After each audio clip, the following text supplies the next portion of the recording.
Entonces voy a hacerles un recorderis de lo que hablé en el último servicio del domingo. Debemos dar con la esperanza de recibir, ¿vale? Es mucho más de las falsas ideas que nos han inculcado en los últimos años, y es obviamente la obra del diablo.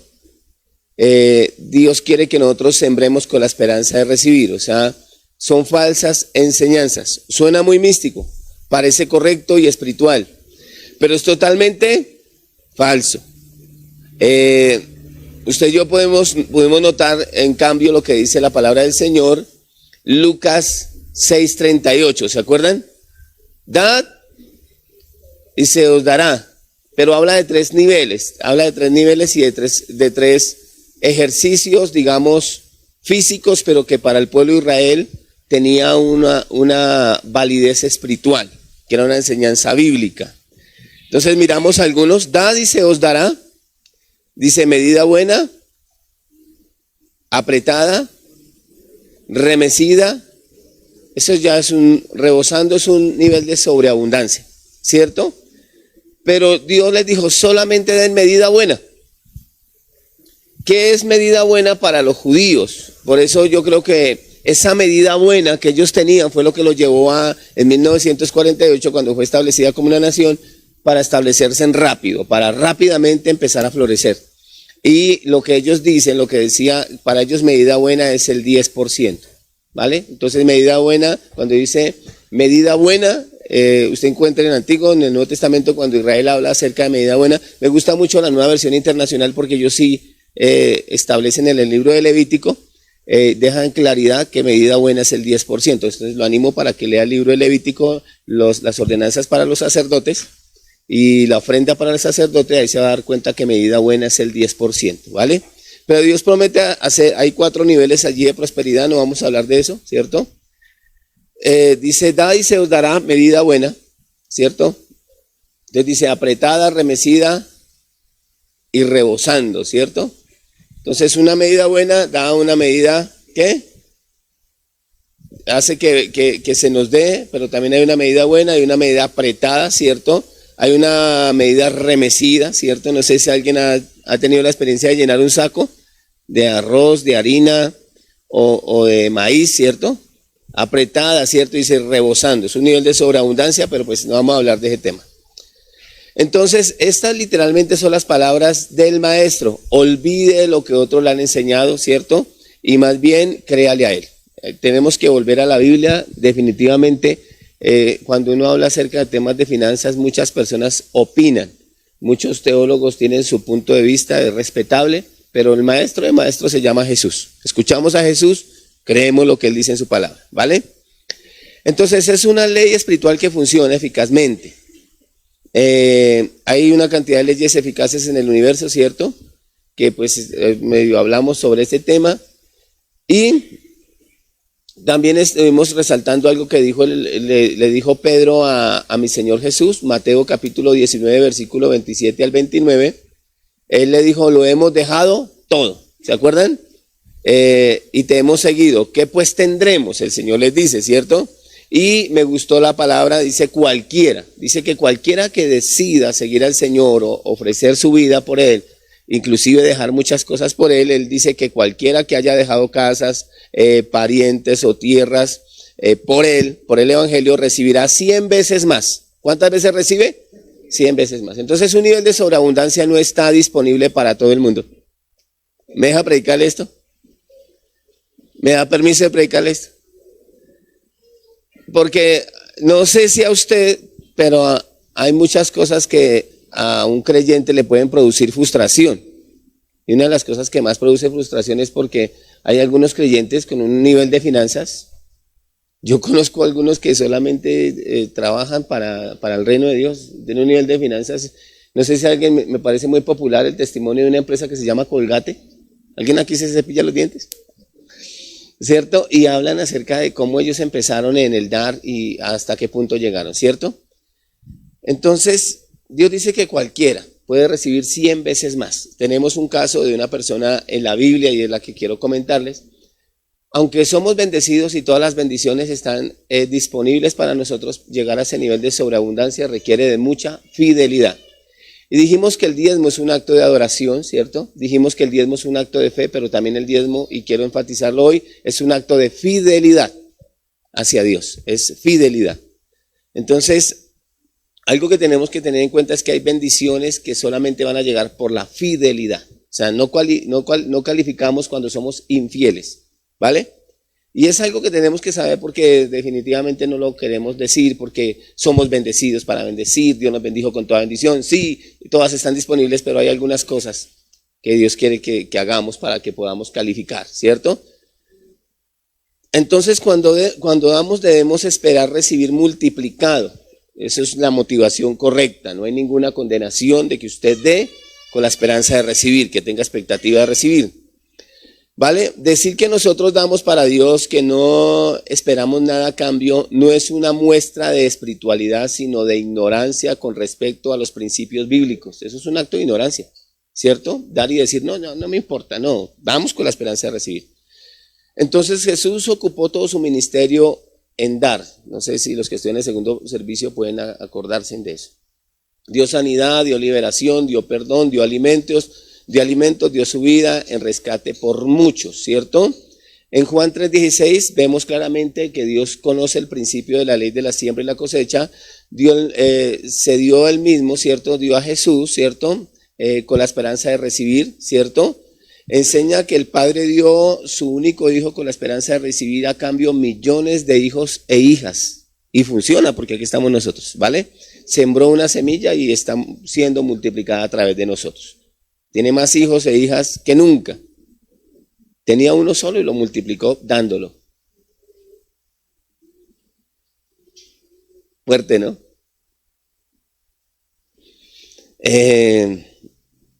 Pero también Jesús estuvo dispuesto a recibir. Recibió los panes, recibió los peces del joven, ¿cierto? Recibió dinero de Judas y tenía hasta administrador. Quiere decir que él recibía finanzas, ¿cierto?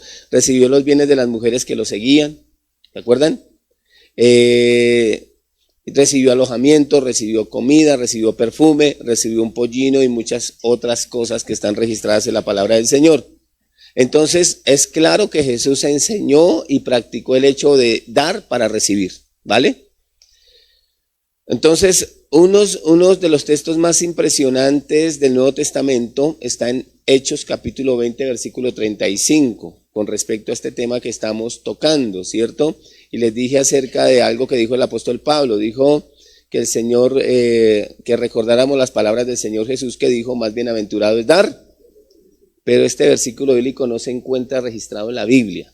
Y también acuérdese que el apóstol Pablo no era una persona, no fue uno de los discípulos que caminó con Jesús, tenía revelación de su palabra y el Espíritu Santo de Dios por alguna razón le permitió saber de las muchas cosas que Jesús hizo. La palabra del Señor dice que si se hubieran escrito los libros de todas las cosas que el Señor hizo, pues no habría espacio para haberlo registrado todo, ¿cierto? Sencillamente lo que creen los eruditos, las guayabas del conocimiento, las peras de la sabiduría, es que tuvo revelación de muchos actos de la generosidad de Jesús y por eso el apóstol Pablo siguió su ejemplo, ¿cierto?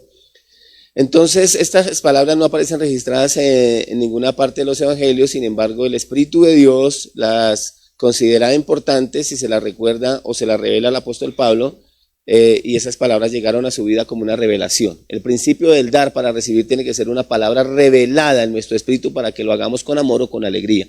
Mientras tanto, sencillamente va a ser una carga. Por eso el propósito que tengo no es que usted traiga toda la plata que tiene bajo el colchón.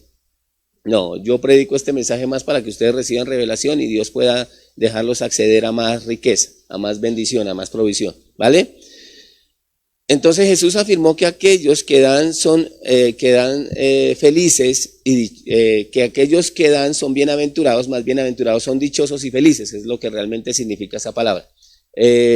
Por lo general una persona tiene que estar en un nivel de gozo o de compasión muy grande para que quiera despojarse de algo que para ella es importante. Entonces parece ser que una señal de los últimos tiempos es que el amor de muchos se enfriará. Entonces la pérdida de generosidad en la iglesia es parte del plan del diablo para detener la obra de Dios. Por eso de pronto tenemos una cantidad de cosas que hemos preconcebido, y hay algunas mentalidades, cierto, que están allí, y no entendemos tampoco el principio de la perseverancia.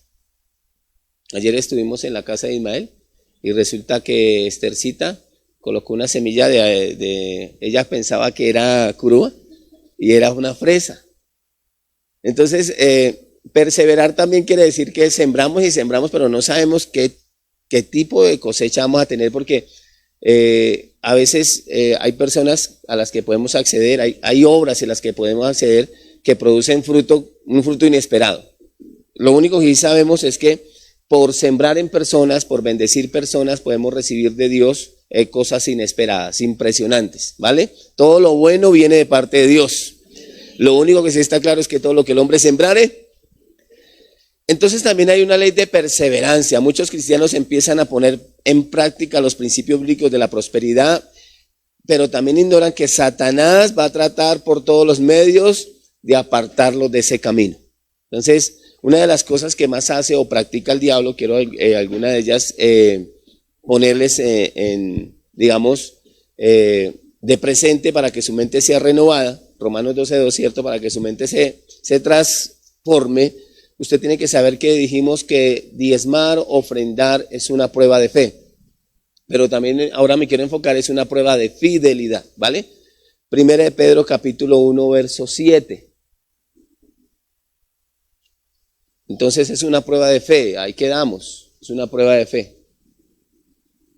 Para que sometida a prueba vuestra fe. Cada vez que vamos a diezmar es sometida a prueba ¿qué?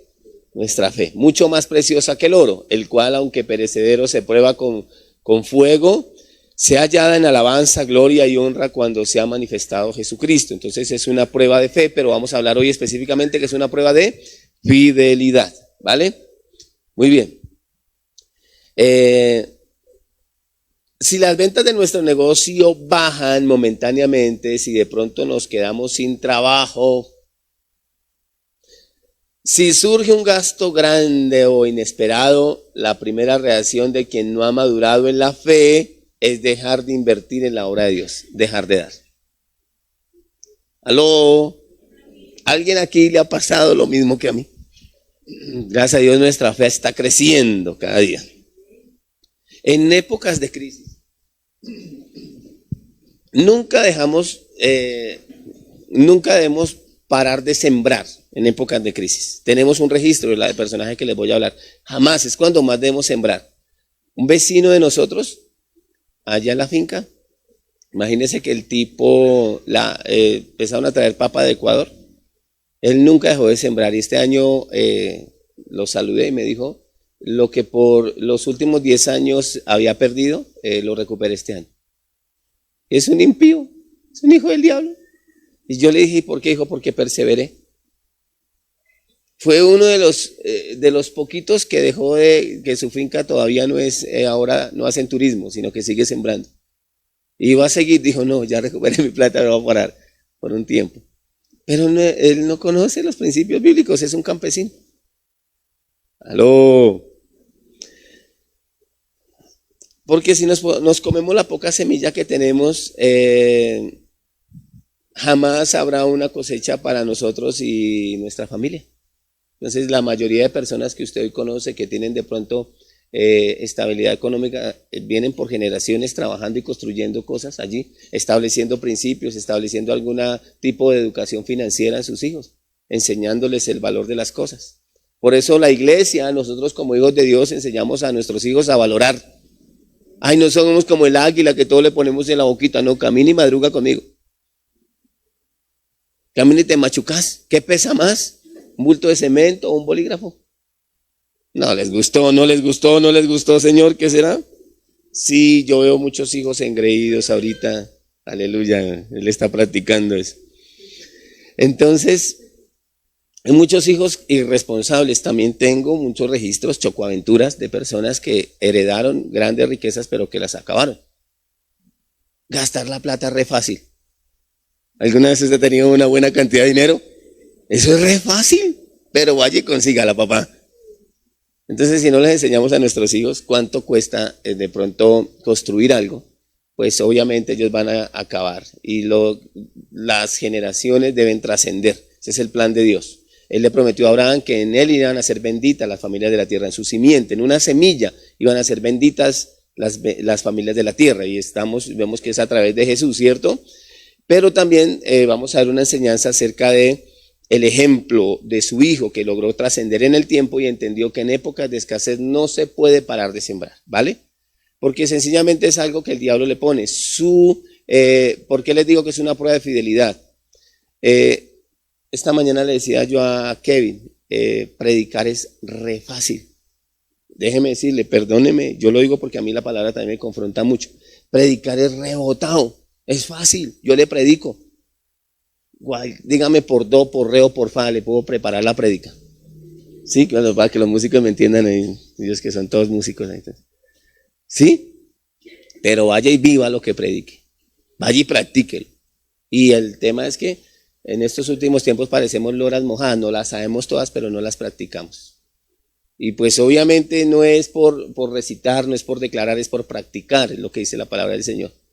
Es decir, tener buenos hijos, un buen hogar, una familia floreciendo, un negocio floreciendo, no es algo que solamente es por repetir como una lora mojada. Es algo que se construye todos los días, que se trabaja, que se hace, que se forja, ¿cierto? Esta mañana por ahí regañando a un bebé, yo le decía porque tenía autoridad moral, porque se lo he practicado, pero no podemos exigirle nada a nuestros hijos que nosotros primero no hayamos hecho. Y parece una frase de cajón, pero yo creo que es una eterna realidad. Un líder no solamente muestra el camino, lo transita. Y yo, siendo un impío, un hijo del diablo, jamás se me olvidará. Mi padrecito me sentaba en las piernas de él y me decía, el día que yo lo vea tomando o fumándose un cigarrillo, lo mato. Yo terminé haciendo lo mismo. Nuestros hijos son un reflejo de lo que somos nosotros. Y nada que está allí es inocente. Entonces, hay gente que llega a la iglesia y piensa que una consejería le va a resolver el problema. ¿Y cuántos saben que una consejería no me resuelve el problema? Usted ponía en la iglesia y el pastor dale la mejor consejería, pero eso no resuelve el problema. Solamente es una herramienta. Entonces queremos que lo que no formamos o lo que no forjamos o no trabajamos durante toda nuestra vida, el pastor no lo resuelva con una consejería. Ay, la lámpara, la vino, frótala y sale el genio. ¿Me sacas el genio a mí? No vinieron. Digan amén, digan algo, por favor. Gracias. Eclesiastés habla acerca de la perseverancia que tenemos que tener para sembrar, pero eso no lo aplique solamente hablando de dinero, porque es que prosperidad no es algo tan plano o tan superficial como tener plata. Hablemos de valores, de principios, de construir una familia, hablemos de construir sentimientos, una relación sentimental de pareja que realmente valga la pena en nuestra etapa madura. Hablemos de eso, ¿vale? Eclesiastés, eso es lo que se llama prosperidad, esos son principios de prosperidad para florecer, ¿cierto? Eclesiastés capítulo 11, verso 6. Eclesiastés capítulo 11, verso 6.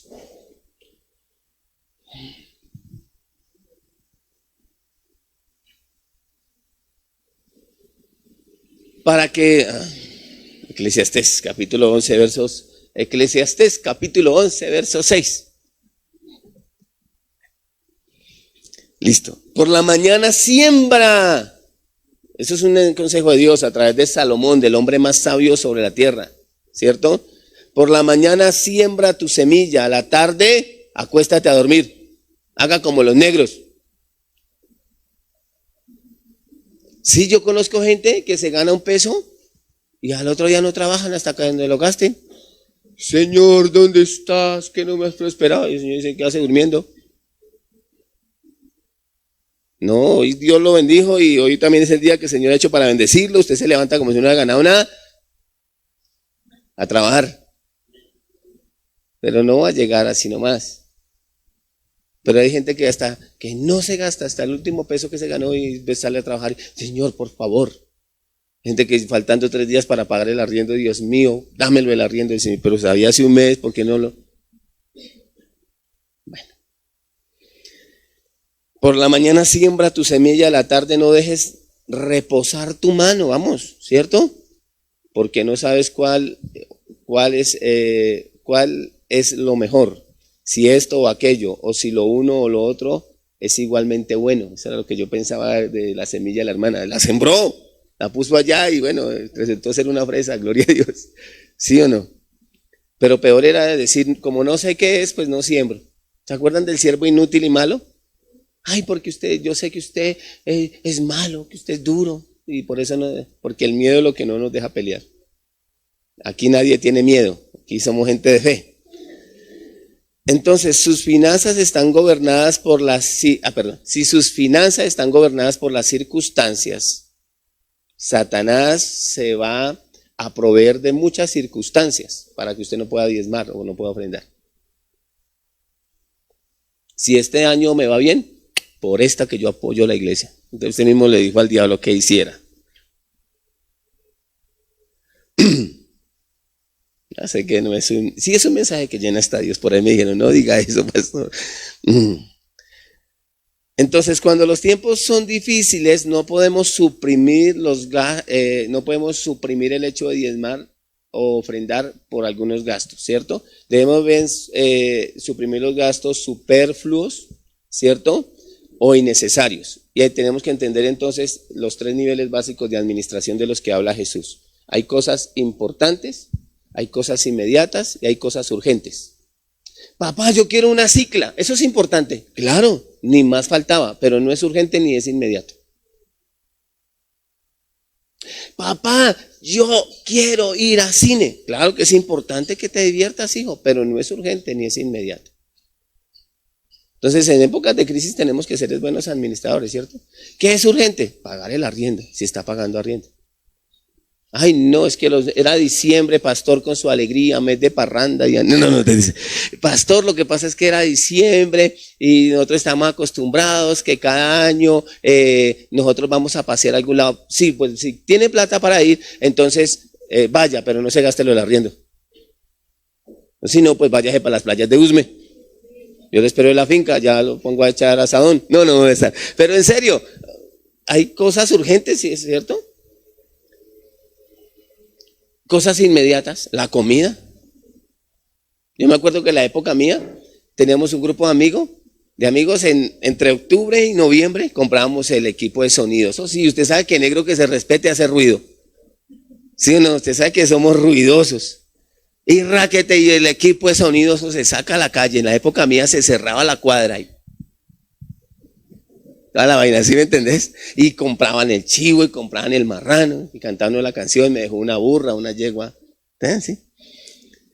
Y en enero, ¿sí sabe qué pasaba? Corra para la compraventa, a empeñar. Se gastó todo. Aquí no es de esa gente. No reposamos y somos muy buenos administradores. Vamos a hablar de administración, ¿cierto? De mayordomía. Pero sí es importante que usted sepa que Dios quiere prosperarlo, pero tenemos que ser muy buenos administradores de los recursos que Dios pone en nuestras manos.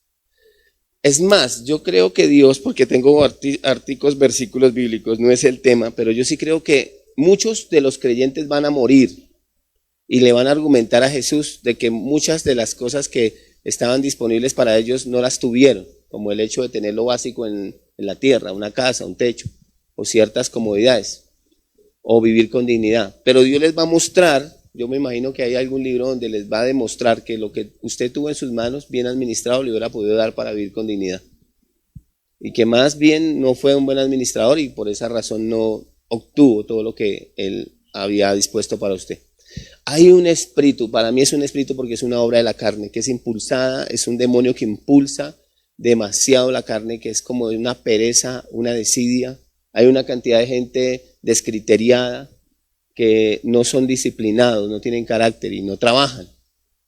Y la Biblia dice que el que no trabaja, mi padre trabajo, yo también trabajo. Jesús literalmente dijo eso. O sea, yo creo que tenemos que ser personas con mucho más carácter, con mucho más ahínco y ir más adelante, ¿cierto? En la consecución de nuestros sueños y de nuestras metas y ser muy disciplinados. Trabajamos, ¿cierto? Requiere que descansemos. Dios inclusive también habló de un día de reposo, ¿cierto? pero entonces no podemos ser el negrito del batey. El negrito del batey estaba endemoniado. Sí, me como un buen desayuno y no hago más nada. No. Para mí el trabajo es un enemigo y lo hizo Dios como castigo. Pero si usted lee el Génesis capítulo número 2, Dios dice que Él le dio al hombre que se ocupara, cierto, del huerto. El trabajo es una bendición. El trabajo es una bendición. En la caída lo que Dios dijo fue: espinos y cardos te producirán la tierra. Lo que está diciendo era que iba a ser con más dificultad. Pero los que tienen la esperanza de florecer y los que realmente saben lo que es el fruto de sus esfuerzos, que algunos ya están disfrutando, deben estar muy felices de que han construido, han trabajado algunas cosas que hoy día les da bienestar y agradecen a Dios por haberles dado la vida, la salud para poderlas conquistar. Amén. Entonces también todos los que hayan conquistado algo en lo material saben que las cosas no se hicieron solas, que usted tuvo que poner sus manos allí, que usted tuvo que poner en obra muchas de las cosas a las que hoy día usted tiene acceso. Amén. Entonces frustración, algo que puede producir frustración en las personas y que no practiquen en esa área de la perseverancia en cuanto a creer a Dios por finanzas, puede llegar cuando predicamos un evangelio facilista, un evangelio de gente irresponsable que todo se lo deja a la fe o a la suerte. Los cristianos no le jugamos a la suerte. Cogemos el futuro por los cachos, ¿sí o no? Y vamos hacia adelante, en nombre de Jesús. O sea, todos sabemos que Dios tiene un plan para nuestra vida. Hay planes, propósitos y ejecuciones que Dios quiere desarrollar con nosotros. Y hay un libro del reverendo Kenneth Hagin que está en la librería, que es el sueldo de la pastora. Lo invito para que lo compre. Muy bien. Entonces, recuerde que usted, ¿cierto?, tiene algunas palabras que Jesús quiere que usted recuerde todos los días, como Mateo 6:33. Buscad primeramente el reino de Dios y su justicia y todas estas cosas. Estaba hablando específicamente de prosperidad, si lo lee en contexto. Todas estas cosas os serán añadidas. O sea, busca mi presencia, busca tener comunión conmigo y seguramente yo te voy a dar sabiduría, te voy a dirigir, voy a prosperar la obra de tus manos, ¿vale? Entonces, vamos a hacer una pequeña tarea en nuestra casa, ¿vale? Y me gustaría que usted tuviera en cuenta a Isaac, a Abraham, a José, a Jacob. Me gustaría que tuviera en cuenta a todos los patriarcas, Génesis, Éxodo, Levítico, Números y Deuteronomio, y que se diera cuenta cómo ellos prosperaron. La mayoría de ellos utilizó el principio de la ley de la siembra y la cosecha. Hoy vamos a hablar específicamente de Isaac, Génesis capítulo número 26. Génesis capítulo 26, desde el versículo número 1. Y él está en una situación crítica, pero Dios le habla acerca de la perseverancia. Ayer, no sé si ustedes se han dado cuenta, yo tenía un sueño, al cual inclusive había dejado de creerle, pero los últimos años yo he venido con cuidado poniéndole atención a eso. Génesis capítulo 26, se me durmió. Es que está temprano todavía, y uno un domingo que...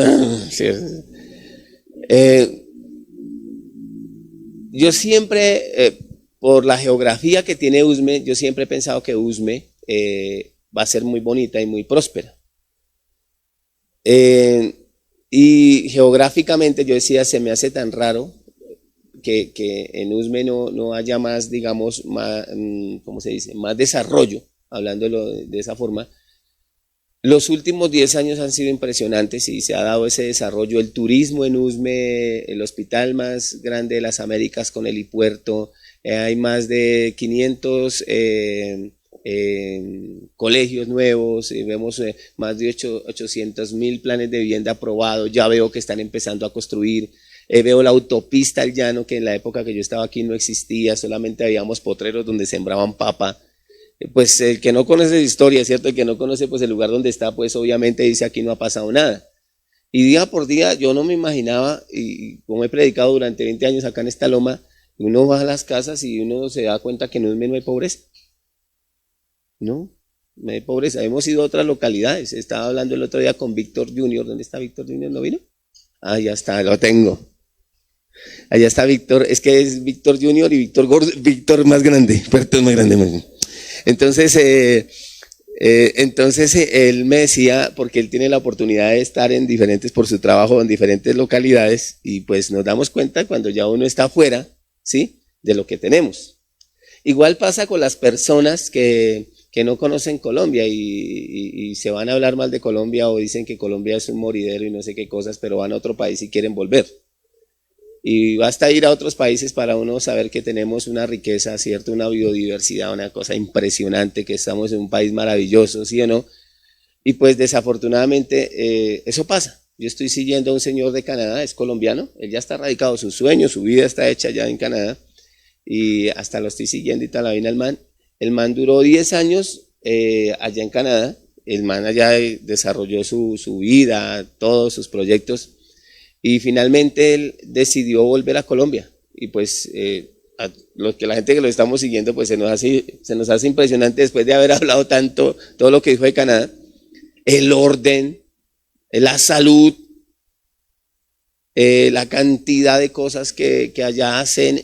Dice que a veces que él entró en una monotonía en que todo en esa ciudad donde él estaba era predecible. El tráfico, la hora, el semáforo. Que llegó un momento en que hasta que pensó que se estaba volviendo loco porque todo era muy predecible, porque todo es muy exacto, muy preciso, muy ordenado. Dijo que extrañaba ver los barrios populares de su país, que extrañaba ver la plaza en medio de todo ese desorden, esa cantidad de olores, o sea, toda esa vaina. Y entonces le dijeron entonces que si era tan chévere, porque ella vuelto y dijo, porque a veces se necesita ver en medio de tanto orden, digamos, la grandeza que hay en la sencillez, en la humildad, en lo sencillo, en lo fácil, ¿sí? Que él extrañaba ver las playas, a los niches, así como yo, así acuerpados, pecho de buque, paseando así por el mar, ¿sí me entendés? O sea, que él anhelaba ver todo esa, digamos, folclor, ¿cierto? Que él podía experimentar estando en nuestro país. Pero los que estamos acá decimos, uy, qué ese trancón, esas vainas. Yo inclusive creo que las plazas de mercado deberán de ser museos. Pero si hacen un museo por un poco de huesos, ahora ustedes se imaginan, no sé si los que han estado por ejemplo en la plaza del 7 de agosto, los que han estado en la plaza del Restrepo, al pie de las fruterías, aleluya, yo quiero hablar en lenguas. Usted sabe que es una fruta que acabó de llegar, que ahí mismo, ¿sí? Y más cuando usted sabe que una fruta que usted se come en 2 minutos y si tiene hambre hasta en 50 segundos, costó tanto tiempo, 6 meses, 1 año prepararla, degustar los olores, ¿cierto? Que producen algunas plantas aromáticas, los alimentos. Hay mucha riqueza y que está disponible para nosotros. Me decía Scott Evans, el gringo que tuvimos acá en la iglesia, muy amigo con él, a veces nos escribe y nos dice cositas. El colombiano piensa que ir a McDonald's, no hay ninguna condenación, es re bacano, me encanta la hamburguesa y las comidas rápidas. Ir a McDonald's, ir al Corral es espectacular y allá es la comida de los pobres. Porque comerse una fruta, una buena ensalada, un buen pedazo de carne es algo que solamente tienen acceso los ricos porque es muy costoso. Y acá usted dice, ay, yo toda la semana comiendo esa ensalada. Que usted en cualquier esquina la encuentran porque la preparan y ya se la entregan hasta precocida si la quiere. Compre la fresquita porque le hace daño el estómago. Pero hay tanta riqueza ahí la que está disponible para nosotros, ¿cierto? Pero que no la valoramos porque seguramente es algo normal. Y es lo mismo que pasa cuando estamos jóvenes. Pensamos que prosperidad es sencillamente tener un carro, una casa o cosas materiales, pero usted no se da cuenta de todo el patrimonio que tiene, que es la salud. ¿Qué es la salud? Sus extremidades, ¿cierto? Estar completico, ¿sí o no? Y fuera, a mí me da coraje ver una persona de 20 años. ¿Y por qué no vino a la iglesia? Tenía lipa, me dio lipa. Yo digo, perdón, si yo tengo gripa, pues baje para el médico. Y si tiene fe, véngase para la iglesia, acá Dios lo sana. Pero yo acostado no me quedo. Chino de 20 años, levantarse a mediodía. Es un perezoso, es un demonio eso. Y yo veo que ahorita el tema de las redes sociales, hay un muchacho que también sigo, y no es para criticarlo, solamente miro el mundo a través de ellos. La liendra. ¿Alguien ha visto la liendra? Qué mal mensaje para un albeiro que sacrificó tanto para llegar a ser un profesional. Qué mal mensaje para los hijos de usted. Perdón, gloria a Dios, Dios lo bendice, chévere, bacano que se hagan virales con su contenido. Pero qué mal mensaje para una sociedad que está como en medio de tanto fuego, en medio de tanta presión. Entonces, qué mal mensaje para las generaciones que se les está diciendo que solamente que un video se le haga viral y eso es la diferencia entre la ruina y la riqueza. Qué mal mensaje. Y Dios lo bendiga, y si me está viendo y que me bloqueen, pues no pasa nada, que igual no dependo de sus redes. Pero oiga, qué terrible estar escuchando una cantidad de gente haciendo ese contenido.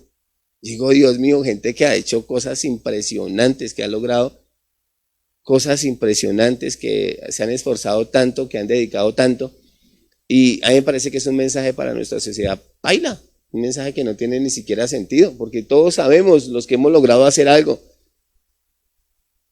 Colombia tiene talento, pero no todos tienen talento. O sea, ¿sí me entendés? Y resulta que ahorita, obviamente, las personas que siguen a esa gente, pues chévere, a mí me entretiene, eso nomás. Pero yo no los veo como, no me representan, no es un modelo a seguir y tenemos que enseñarle a nuestros hijos eso, porque yo a veces hablo con unos chinos que en realidad, no, yo quiero conocer Europa, pues ve y conoce USME, por lo menos empieza por ahí. Me gustó algo que Esther y Ismael están haciendo, ellos son muy exactos con su diezmo, por eso hablo de ellos, se los pongo como ejemplo en ese sentido. Ellos son un testimonio. Denle un aplauso a ellos, por favor. El Señor dice que debemos honrar, y gracias a Dios primeramente, pero también a la fidelidad de algunos de los hermanos, es que la iglesia hoy día existe y se sostiene. Y resulta que ellos actúan muy bien en la fe. En el tercer piso, porque esa es la plancha del tercero, ellos tienen un invernadero, una mano de matas. Y May llegó y se quedó mirando todas esas matas, frutos ya han comido de ese invernadero que ellos tienen. Y May dijo, papi, esta parejita está llamando finca. Y esa es la fe que yo le creo, ¿sí me entendés? Yo recuerdo cuando nosotros empezamos a vivir con May, antes de comprar un juego de alcoba, nosotros compramos fue un cubrelecho. Mi suegra literalmente me dijo que le desocupara la casa porque ella nos dio posada en una habitación, pero antes de comprar el lote yo compré 2,000 bloques y los puse en el zaguán de la casa. Y mi suegra estaba así y ella tenía que pasar así. Entonces ella me decía, ¿y usted para qué? No tiene ni un lote, ¿para qué compró eso? Ahorita es que más de un papá está diciendo, no me voy a poner a comprar bloques porque hace que no lo debo estar. ¿Sí? Pero yo sí creo que la fe debe ser consecuente con lo que estamos creyendo, ¿sí o no? Entonces decir que el diezmo no es una prueba de fidelidad es como algo absurdo, porque Dios sí quiere que los buenos administradores prosperen. Y lo más lógico en el mundo, porque hay muchas formas de prosperar, el otro día hablamos eso con Albeiro, hay muchas formas, usted puede elegir no prosperar a la manera de Dios, pero hay muchas formas de prosperar, pero si usted mira a la gente que prospera, todo tiene que ver con su fidelidad en la buena administración.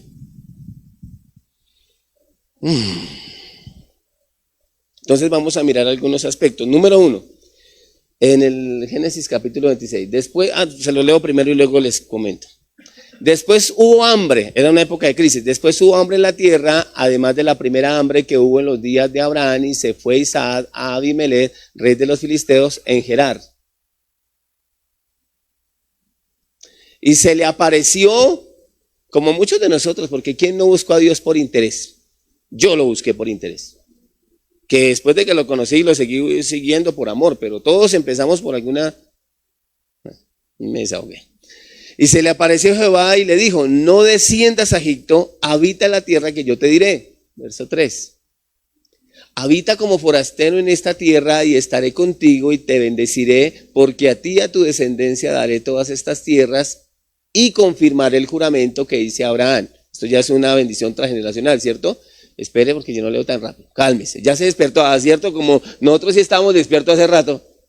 Entonces dice acá, daré a todas esas tierras y confirmaré el juramento que hice a a Abraham tu padre. Ahora sí, gracias. Multiplicaré, incremento, eso es sobreabundancia. Multiplicaré, ahorita dice mi amor, nada de métodos anticonceptivos. ¿Cuántos saben que los hijos se planean? Estamos en el siglo XXI. Multiplicaré tu descendencia como las estrellas del cielo y daré a tu descendencia todas estas. Es pecado pedirle tierra al Señor. Pues Dios mismo lo prometió. Hermano, usted sí es materialista. Y hasta le canta la canción, materialista interesada. No. Dios quiere que tengamos. Nada les gustó. Y todas las naciones de la tierra serán benditas en tu simiente. Sabemos que esa simiente es Cristo, verso 6, verso 5. Por cuanto yo a Abraham, mire, diciéndole por qué él iba a hacerlo con él, con el hijo, ¿cierto? Por cuanto yo a Abraham mi voz. No solamente lo oyó, usted lo está oyendo en esta mañana. Usted lo está oyendo. Falta que practique lo que Isaac practicó. Y guardó mi precepto, mis mandamientos, mis estatutos y mis leyes. O sea, Dios literalmente le está diciendo a Isaac, es una época de escasez, pero tu papá, en una época como la tuya, guardó. Espéreme. Ey, amiga. 5. Gracias. Concentradita. Jotica, concentradito, papito. Estamos en el servicio, papito. Ah, bueno. No te lo que es. Autorregulate. Bueno. Por cuanto yo a Abraham mi voz y guardó mi precepto. Mire lo que Dios le dice a Isaac. Mis mandamientos, mis estatutos y mis leyes. ¿Sí o no? Ahora sí, verso 6. Habitó pues Isaac en Gerar. ¿Qué pasa? Abrieron la llave allá. Y los hombres de aquel lugar le preguntaron acerca de su mujer. Y él respondió, es mi hermana. Mentiroso. ¿Qué dijo el man? Y ahí dice clarito por qué. Porque tuvo ¿qué?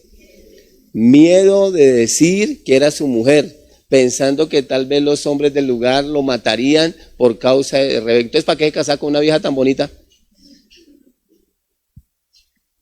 ¿Cuántos por miedo? Espérenme porque vamos a hablar de un hombre que decidió honrar a Dios, porque devuélvase al 5. Jiret, Jehová Jiret.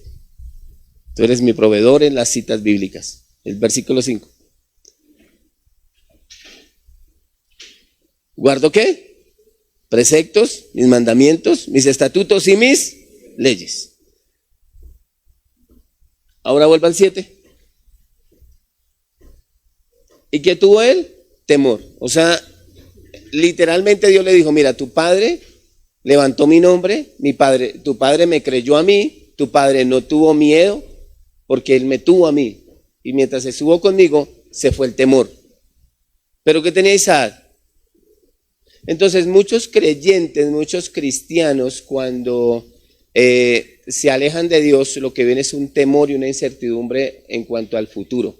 Por eso dejan de diezmar o de ofrendar, porque empiezan a ver las circunstancias o las cosas que los rodean. Por eso lo primero que le recordó fue que en una época de crisis, cuando no había nadie, su padre decidió creer en él. Isaac, el hombre de Dios, estaba en una situación crítica. Había escasez, hambre en toda la región en la que él habitaba. Inclusive es literal que él tenía temor, ¿cierto? Pero Dios le dice algunas cosas que quiero que usted recuerde. La primera tentación en la que él cayó fue en la tentación del miedo, en el temor. Entonces, ¿quiénes no han sentido temor hacia el futuro? Por favor. O en la pandemia, literalmente cuando dijeron, bueno, los que tienen un sueldo en una empresa, yo escuché a una persona que una vez dijo, cuando empezó la pandemia, dijo, agua venga, invierno venga y que el patrón nos mantenga. ¿Sí me entendés?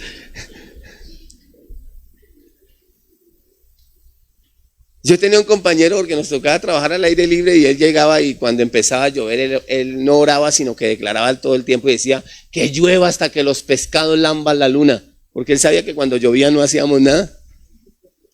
Pero cuando usted no tiene un trabajo, cuando usted vive por fe, cuando usted tiene un negocio, cuando usted es el patrón, usted como que ¿Sí o no? Y puede llegar a algún tipo de temor, pero ¿cuántos? Mire, yo no sé si a usted le pasó, pero cuando empezó lo que más ha producido esa pandemia es temor. Pero la verdad en mí fue como que es un efecto contrario. A mí se me acabó el miedo por lo económico. Yo no sé, hermano, sin miedo al éxito. ¿Sí me entendés? Porque yo literalmente vi la mano de Dios, vi la obra de Él, vi la gracia, el favor de Dios. A mí Dios nunca me ha prosperado tanto como en la pandemia. Es por mí, a veces tengo la expectativa que cierren otras. Bueno, entonces la primera tentación cuando estamos en esas circunstancias es regresar a Egipto, volver a practicar cosas mundanas, volver a dejar los principios espirituales. Entonces queremos es guardar y guardar y guardar y acaparar ¿sí? Entonces Dios le dice a él, no desciendas a Egipto, quédate en el lugar que yo te di. Vamos a seguir leyendo. Verso 8. Sucedió que después de que él estuvo allí muchos días, Abimelech, rey de los filisteos, mirando por una ventana, vio a Isaac que acariciaba a Rebeca, su mujer. Y llamó a Abimelech a Isaac y le dijo, he aquí, ella es de cierto tu mujer, ¿cómo pues dijiste que era tu hermana? ¿Alguien aquí se le nota que es cristiano donde va? Yo no sé, yo como que ando yo no sé qué es lo que tengo en la frente, no me van a decir. Entonces, pero en serio, yo llego a cualquier parte y, ¿usted es cristiano? ¿Y uno qué le dice a la gente? Pues qué bruto, no, yo digo, sí señor, yo soy cristiano.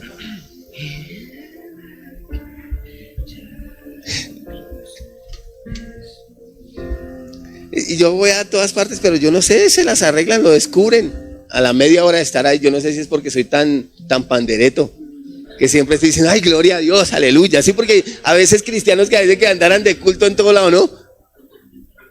Que había un hermano que se vino aquí para el alcohol, para esa vaina de ahí de aquel frente, a hacer un curso ahí de manipulación de alimentos. Y el maestro se paraba y decía, fulano de tal decía, amén.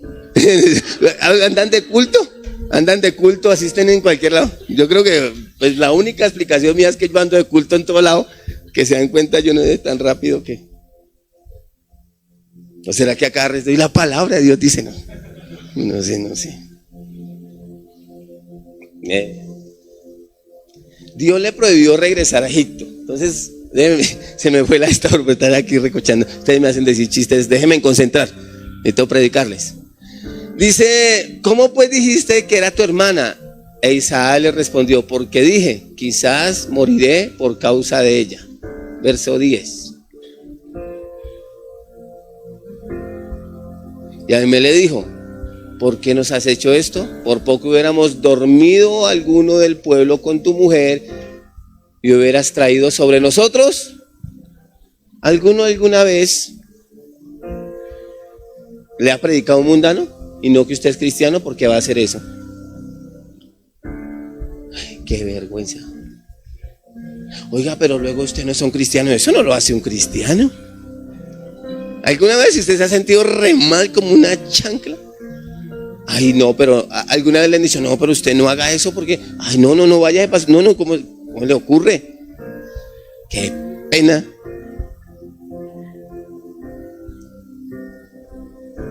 No hagan eso.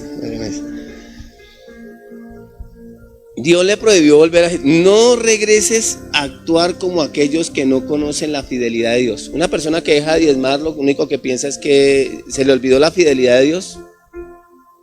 Se le olvidó la fidelidad, la gracia de Él. ¿Sabe cuál es una de las cosas más importantes de mi vida hoy? Que he prosperado bíblicamente. Yo creo que eso es un valor agregado que nosotros tenemos, porque la verdad a mí me dicen que en el mundo hay una pandemia y eso es como yo ver una película de ciencia ficción, porque yo no dependo del país, yo no dependo de eso, he dependido de Dios. Si es una película de terror, una película fea que yo no quiero ver, yo vivo en otra frecuencia, yo vivo en otro, y eso para mí, a mí me bendice mucho la vida. A todo mundo con el hocico, con la cara tapada, y uno los ve ahí todos azarados, que Señor, el tapabocas, Señor, y yo con ese pedacito de nariz que tengo.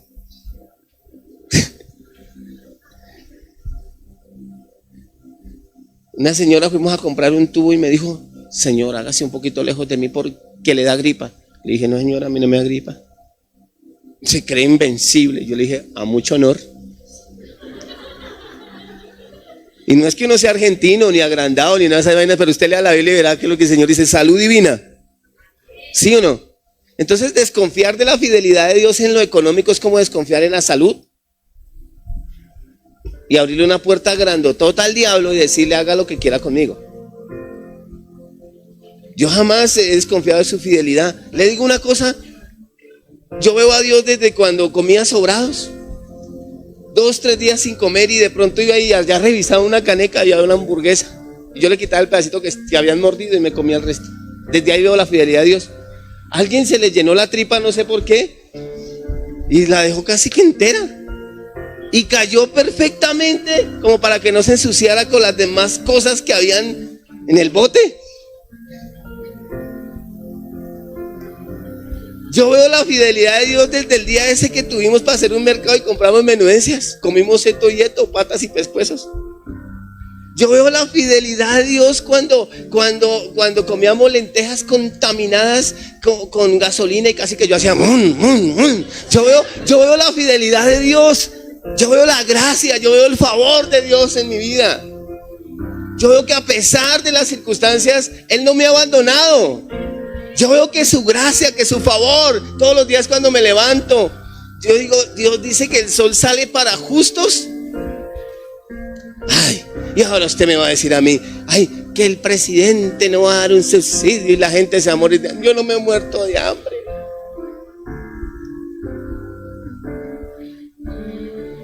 Yo he visto la fidelidad de Dios cuando me corrieron a machete por querer trabajar. Y el Señor, cuando robaba no me corrían y ahora trabajando sí.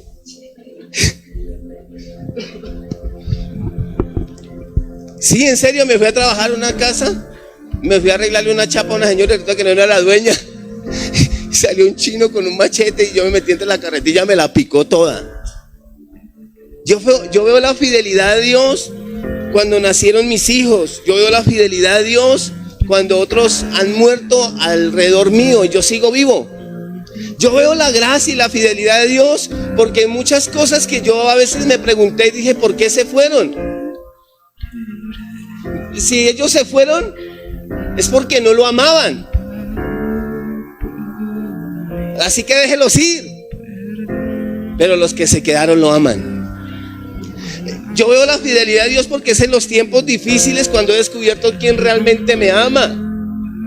Entonces la Biblia dice, si entre sacares de lo vil.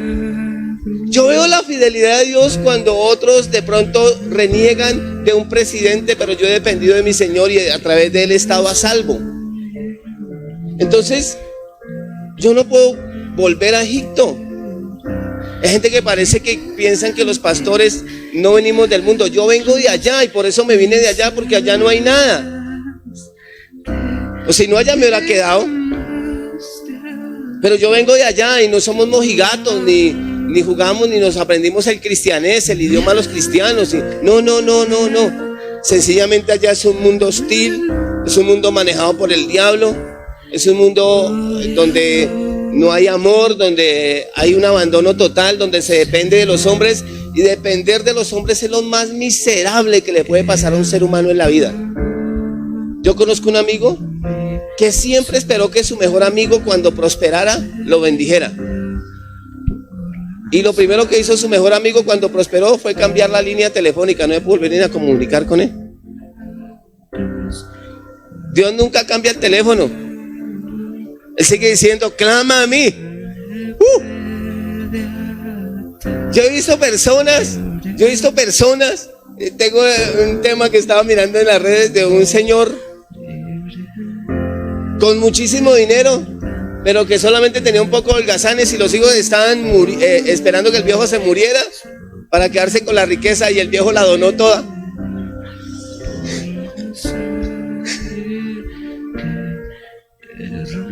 Pero los que esperan en Jehová tendrán nuevas fuerzas. Levantarán sus alas, dice. Volarán. Yo estoy volando. Dios le dice, no desciendas a Egipto. Entonces, yo le voy a decir algo a usted. Si el mundo hasta hoy no le ha dado nada y usted lo que quiere es prosperar, no vuelva al mundo, no sigan esas prácticas del mundo. Sea fiel en lo poco. Sea fiel en lo poco. Yo recuerdo cuando empezamos nuestra vida cristiana, mi papá se reía de nosotros porque yo tenía que ir a la casa de mi mamá, y mi mamá, muy generosa, mi vieja, por eso yo creo que la estimo, la amo tanto. Ella nos regalaba 2,000 pesos. ¿Alguien alguna vez empezando tuvo que depender de sus padres? Y qué privilegio tener nuestros padres que nos tiendan la mano. Mi papá no era así, mi mamita sí. ¿Dónde están las mamás alcahuetas? ¿Dónde están las mamás más lindas de la iglesia?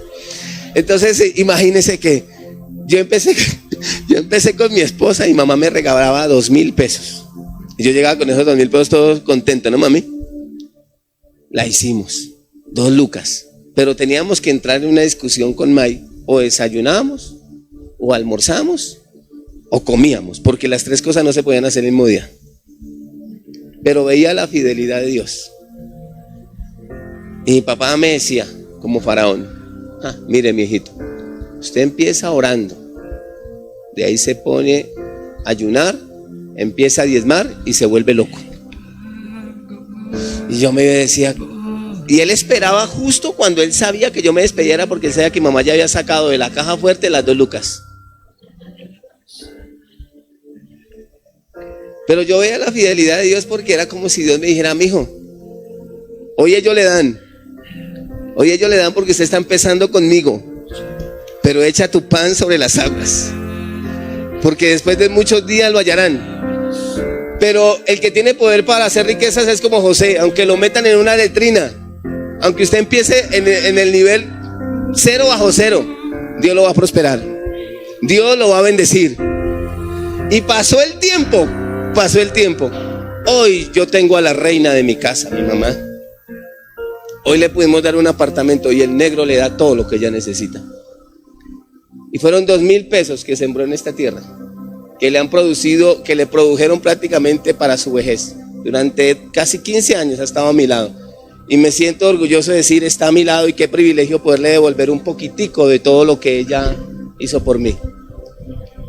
Esos 9 meses que me tuvo allí en el Hotel 5 Estrellas.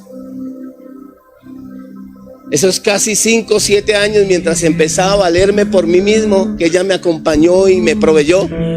Es algo de lo que yo estoy haciendo para retribuir un poquito de todo lo que ella hizo por mí. Pero al principio todo fue muy pequeño. Todo fue muy pequeño. Pero cuando yo empecé a mirar a mi Señor, mamá me daba esa plata con un amor. Y llegábamos nosotros y por eso esa cocinera que hay ahí, lo más lindo que Dios me ha dado.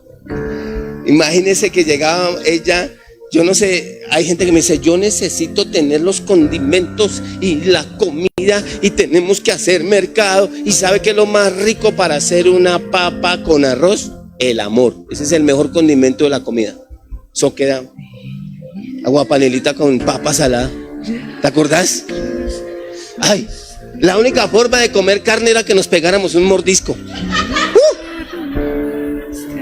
Pero yo veía la fidelidad de Dios. Porque la fidelidad de una mujer hacia un hombre no se nota cuando el hombre tiene todo. La fidelidad de una mujer hacia un hombre se nota cuando él no tiene nada. Si esa vieja lo dejó es porque no lo ama. Porque si no me amara a tiempo, le había sobrado de irse.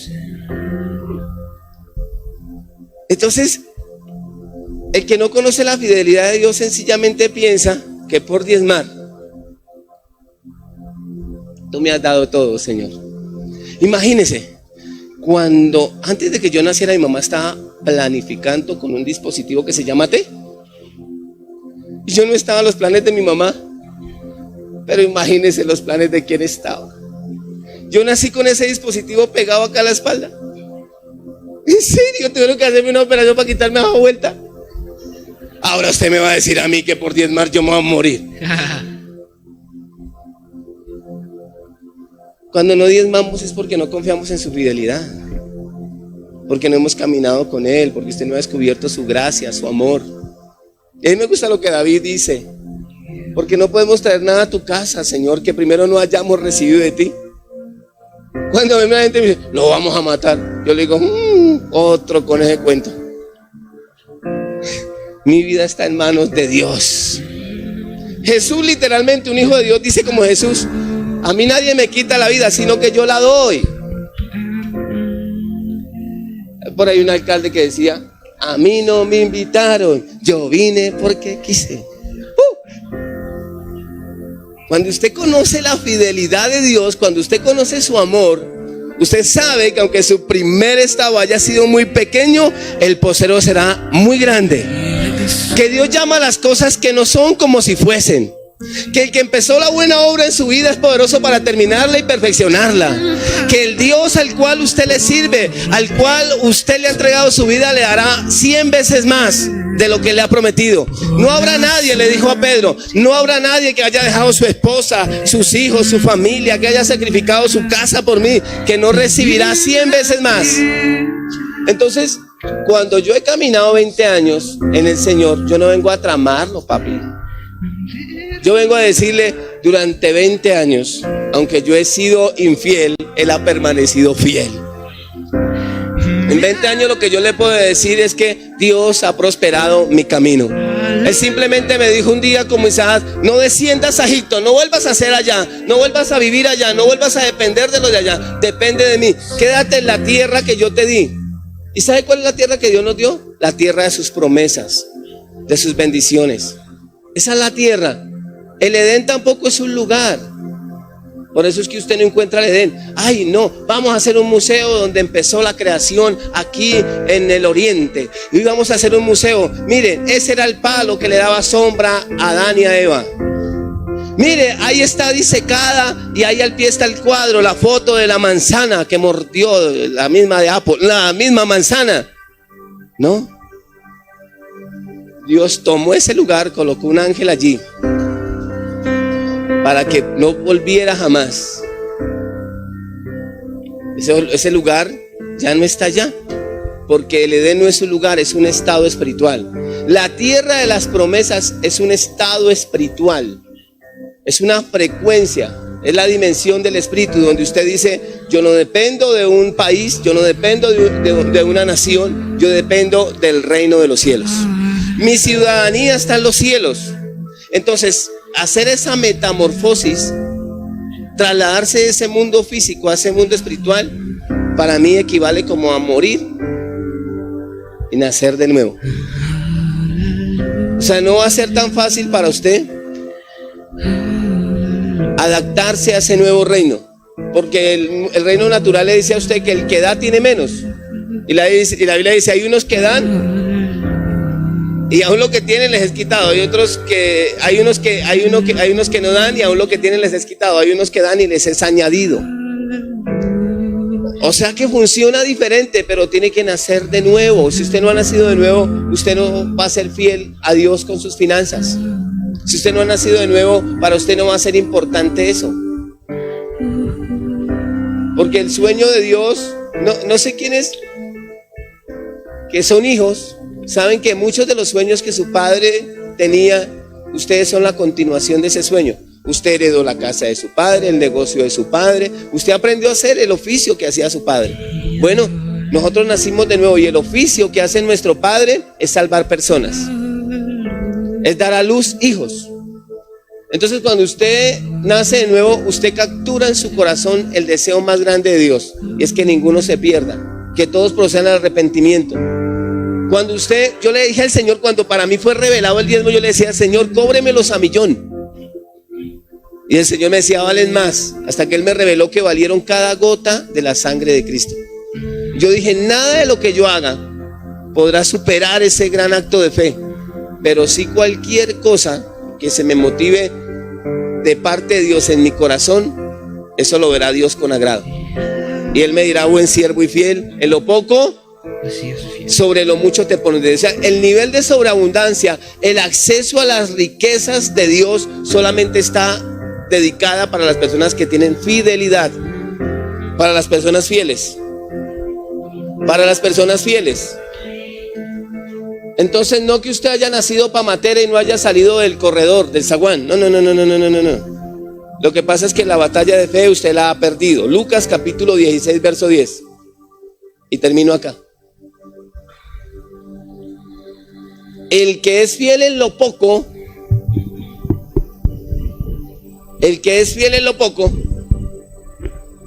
también en lo más es fiel. Dios está buscando en todo el planeta hombres y mujeres fieles. Él busca administradores fieles, personas a las que pueda bendecir confiándoles dinero y posesiones para que funcionen como los banqueros de acá, de Dios acá en la tierra. Le voy a decir una cosa: usted no va a colocar las mayores riquezas en cualquier lugar. Usted va a buscar un banco serio, gente seria. Alguno acá diría: acá en el Bronx acabamos de abrir un banco y el primero que le dice bienvenido a nuestro banco es un ñero. Te dice: uy. El que es fiel en lo poco, también en lo más es fiel. O sea que el diezmo es una prueba de fidelidad. ¿Qué es el diezmo? ¿Una prueba de qué? De fidelidad. Dios le dijo: no desciendas a Egipto, depende de mí. Siembra en tiempos de crisis, yo te prospero, y cuando yo te prospere, tú vas a descubrir que yo soy el que te proveo y vas a ser fiel. Por eso de pronto usted vino al evangelio y usted está más quebrado que un bulto de canela, en un momento de dolor impresionante. De pronto usted ahí en su corazón, nadie sabe, pero usted está pasando por un momento terrible de su vida y Dios lo trajo a usted. ¿Y por qué Dios lo trajo en el peor momento de su vida? Porque Él quiere mostrarle su fidelidad. Él quiere demostrarle que aunque la gente lo haya dejado, Dios no lo deja, que Dios lo sigue amando. Pero lo que Él espera es cosechar la misma fidelidad con nosotros. Dios me ha guardado de que me roben. Dios me ha guardado de que me maten. Dios me ha guardado de empobrecerme. Entonces no va a ser que Dios en su casa tenga un ladrón. Y por eso trato de ser lo más fiel posible con Él, porque sería muy duro. Termino, ¿me deja decirle una chocoaventura? Mi papá me dio una gran lección. No era cristiano, pero me dio una gran lección, y esa lección me ha servido para toda la vida. Yo tenía un perrito finísimo, era un perro fino. Mamá me dijo: papi, le tengo un perro fino, está recién nacido y se lo voy a regalar. Yo dije: mamá, ¿qué raza es? 7 añitos. Uno se ilusiona con todo lo que los padres le dicen, ¿sí o no? Es raza criollo. ¡Wow, mami! ¿Es raza criollo? ¡Sí! ¡Wow, mami! Y era igualito a mi orejón, narizón, feo. Era feo, era una belleza muy exótica, difícil de mirar. Ay, pero yo amaba a mi perro. Lo amaba tanto que casi a todos nos da pena moral cuando ese animal se murió. Partió con el Señor. No. Él murió. El perro nos ganó. El perro murió. Y cuando el perro murió, ahí al frente de la casa había un lote. Y nosotros, junto con mis hermanos, los 4 hermanos, por si Estefan me está escuchando, para que mi hermana haga el oso conmigo, le hicimos entierro y todo, hasta 9 noches. ¿Sí saben qué es eso?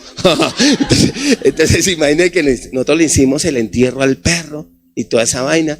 Mi papá se puso bravo. ¿Qué hacen allá? Nosotros estamos allá. ¿Sí me entendés? Un integrante de la familia había muerto. Era alguien muy importante, alguien que nos había dado mucha alegría. Pero pasaron 3 años y yo siempre le decía: ay, papá, ¿por qué usted no me quería el perro? Yo todavía lo recuerdo con amor, hasta tengo la foto, hasta nos parecemos. Entonces, y papá me dijo: mijo, yo no quería el perro por una razón. Y él me dio esa gran enseñanza. Él me dijo: mire, mijo, ese perro los mordía a ustedes. Sí, papi, pero es que nosotros lo molestábamos mucho. No, me dijo, no. Un perro, me dijo, un perro, porque la Biblia, el perro es un símbolo de traición, de infidelidad. Y yo no sabía, pero mi padre tampoco. Y él me dijo: mire, un perro que le muerda la mano con la que usted le da de comer, usted lo que puede hacer es 2 cosas con ese perro: o lo mata o lo bota. Y para mí fue durísimo escuchar eso de mi papá, porque él me dijo, el perro con el que usted le da de comer y le muerde la mano, ese perro no merece estar con usted. Y por eso no quería a mi perro. Y a mí me sirvió eso, es una enseñanza tan impresionante. Por eso yo cada día cuando vengo acá a la iglesia, usted me puede ver a mí donde me vea, yo lo saludo con mucha dignidad y con mucha humildad, porque todo lo que soy y lo que tengo yo se lo debo primeramente a Dios y luego a ustedes. Yo aquí no vengo a chicanearles. Me han quitado el hambre, pero no puede ser que ustedes me tiendan la mano y yo veo así a Dios conmigo. Perdónenme. No puede ser que Él me tiende la mano y me da de comer y yo le muerdo la mano. Entonces para mí el diezmo es una prueba de fidelidad. Y Él ha sido re fiel. Él ha sido fiel. Él ha sido fiel y yo sé que los que están muy cerca de mí saben que Dios ha sido re fiel conmigo. Sembré casas, sembré carros, he gastado casas enteras pagando arriendo, pero no estoy viviendo debajo de un puente. Tengo donde meterla. Sembré carros por llegar a la iglesia adelante, pero por eso no estoy andando a pata. He ofrendado y he dado, pero por eso no quiere decir que mi alacena esté vacía. Él ha sido fiel. Pero yo he cuidado y he tratado de que esa prueba de fidelidad mantenerla. Él me ha bendecido, yo voy a ser fiel. Amén.